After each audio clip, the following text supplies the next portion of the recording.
ekitambiro ky'emmisa ekikulembeddwamu kayungirizi w'emirimu gy'obutume mu ssaza ly'e Masaka, Reverend Father James Sendege, ng'ono akalaatidde abavubuka bulijjo okutwala abakadde ng'ensonga enkulu naddala nga babeebuuzaako kuba basirikidde bingi.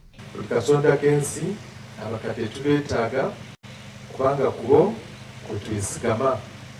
Babeera baalabaalabadde ebintu bingi ate nga baabiyitamu bwe buwangaazi obwo. Kati fe abavubuka nga tuteekwa okubatunuulira nga kampasi oba ng'olupimo oba ng'ettawaaza mu bulamu bwaffe.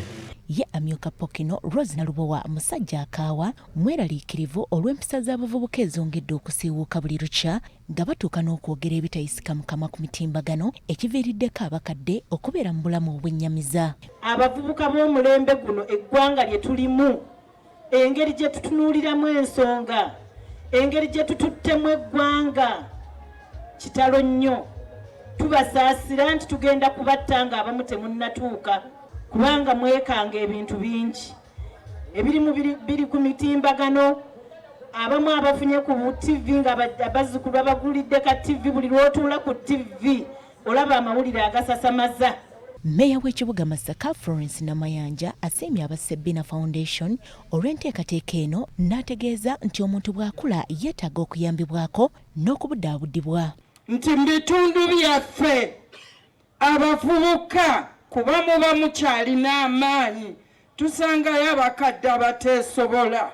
Bwe twakolamu omulimu tusobola okugenda ew'omukadde ne tumwoleza, ne tumufumbira, ne tumuyonja, naye n'afuna amaanyi ng'abudaabudiddwa.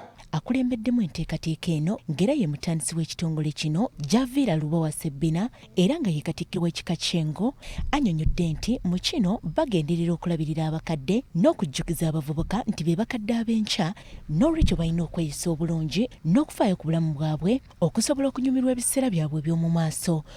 Mu ngeri y'emu twagala okujjukiza abavubuka nti mwe bakadde b'enkya mbeera mbagamba temugenda kubeera b'amaanyi nga bwe muli kati, naye kyokola kati kye kigenda okukulaga obulamu bw'ogenda okubeeramu emyaka 5 egijja. Ate n'okusabira abavubuka n'okubawa message basobole okukula obulungi okutuuka ku myaka gy'abakadde.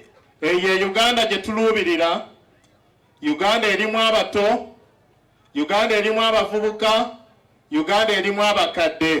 Omukolo guno gubaddeko n'okusiima omukadde eyanywedde mu bannaakendo ng'ono abadde munnamawulire Ssaalongo John atemera mu gy'obukulu 12 ng'ono yaliko munnamawulire wa Ssekabaka Muteesa.